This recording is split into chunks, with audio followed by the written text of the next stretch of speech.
नमस्कार, आप सभी का डीजी स्कूल में स्वागत है। आज हम लोग कक्षा 7 का गणित हम लोग पढ़ रहे थे, त्रिभुज की सर्वांग क्षमता। उसमें हम लोग देखे थे कि विभिन्न आकृतियों या विभिन्न तल सर्वांगक्षम कब होंगे, सर्वांगक्षम क्या होता है, रेखाखंड सर्वांगक्षम कब होता है ना।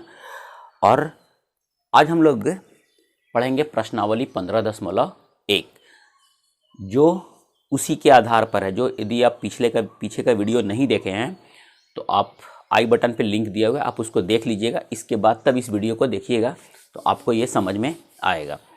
तो हम लोग इसको शुरू करते हैं। तो हम लोग पहले देखे थे कि कोई भी रेखाखंड कब सर्वांगक्षम होता है, जब उसका लंबाई समान हो। कोण कब बराबर होता, कोण कब सर्वांगक्षम होता है, जब दो कोणों की माप एक बराबर होगी तो वो कोण सर्वांगक्षम कहलाता है। तो हम लोग यहाँ पर क्वेश्चन को देखते हैं। पहला कहता है कि दो सर्वांगक्षम कोणों में एक कोण की माप 50 डिग्री है, तो दूसरे कोण की माप कितनी होगी। तो हमको लगता है कि आप लोग इसको बता दीजिएगा। यहाँ लिखा है सर्वांगक्षम है, ठीक है। तो हम अभी बोले थे कि कोण कब सर्वांगक्षम होगा, जब दोनों कोणों की माप एक समान हो, मतलब एक बराबर हो।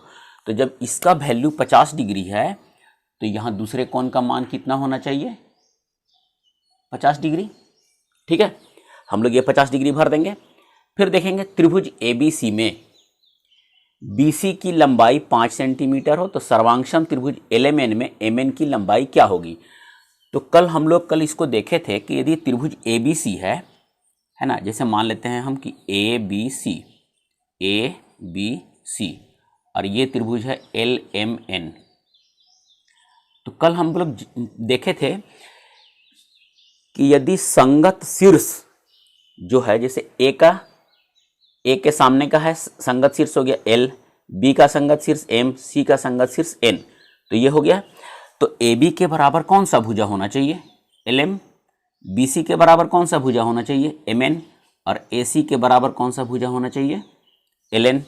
तो हम लोग यहाँ पर देखते हैं BC के ठीक संगत भुजा कौन है। BC की संगत भुजा यहाँ पर MN है।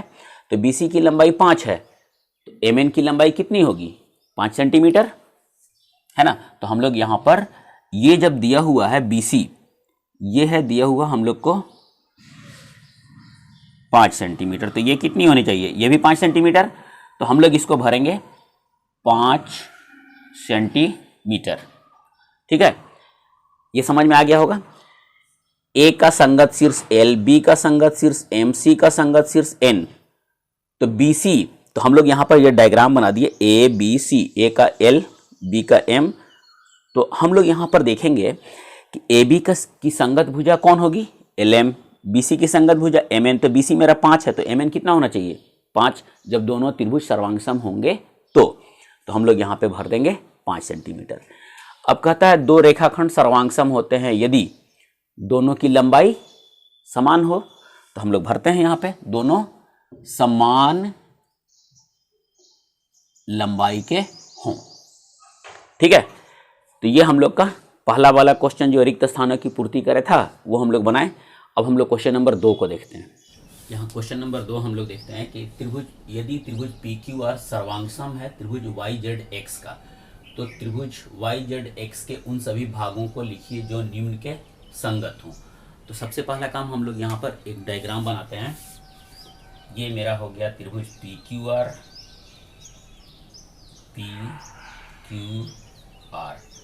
और ये हो गया YZX। तो सबसे पहला काम करेंगे, ये लिखा हुआ है P, तो P का संगत शीर्ष, तो हम लोग पहले संगत शीर्ष लिखते हैं, संगत शीर्ष। तो P का संगत शीर्ष क्या होगा, तो Y, P का Y, Q का Z और R का संगत शीर्ष X, ठीक हो गया। अब हम लोग देखेंगे इसका भुजा, पहले कोण लिख देते हैं। संगत शीर्ष हो गया संगत कोण, तो जो संगत शीर्ष होगा ना वही कोण भी होगा। तो हम लोग लिखेंगे कोण P और कोण Y। फिर लिखेंगे हम लोग कोण Q, इसका संगत कौन सा होगा, कोण Z। कोण R, इसका संगत क्या होगा, कोण X। ठीक है, अब हम लोग भुजा लिखते हैं, रेखाखंड। तो PQ ये रेखाखंड है, इसका संगत हो जाएगा YZ, और QR इसका संगत होगा ZX। फिर PR इसका संगत हो जाएगा YX। ठीक है, अब हम लोग के पास पहला क्वेश्चन कहता है ये कोण Q का संगत, लिखते हैं कोण Q का संगत कौन सा होगा। देखिए यहाँ पे Q का संगत क्या है, कोण Q का कोण Z। उसके बाद दूसरा देखते हैं हम लोग, ये कहता है QR का संगत, QR ये रेखाखंड है, इसका संगत।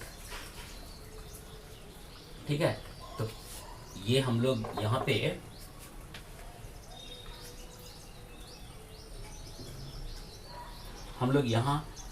QR का संगत देखेंगे तो कौन सा है, ये ZX। तो हम लोग यहाँ पे लिखेंगे ZX। थर्ड देखते हैं हम लोग, ये कहता है एंगल R, इसका संगत क्या होगा, एंगल R का संगत देखेंगे एंगल X, कोण X। चौथा देखते हैं, ये कहता है PR, तो PR रेखाखंड है, इसका संगत रेखाखंड कौन सा होगा, तो PR का संगत देखेंगे YX है। तो हम लोग यहाँ पे Y और X, मतलब ये इसका संगत है, ये वाला इसका संगत है, और ये वाला इसका संगत है। ठीक है, तो हम लोग यहाँ पर ये कर लिए। ये हम लोग त्रिभुज की सर्वांग समता का ये जो 15.1 एक्सरसाइज प्रश्नावली जो था, उसमें मात्र 2 ही क्वेश्चन था, हम लोग दोनों क्वेश्चन को हल कर लिए। और आशा करते हैं कि आपको समझ में आ गया होगा। यदि समझ में आया होगा तो प्लीज़ लाइक और शेयर जरूर कीजिएगा, और यदि आप मेरे चैनल पर नए हैं तो प्लीज़ मेरे चैनल को सब्सक्राइब जरूर कीजिएगा। पूरा वीडियो देखने के लिए बहुत बहुत धन्यवाद।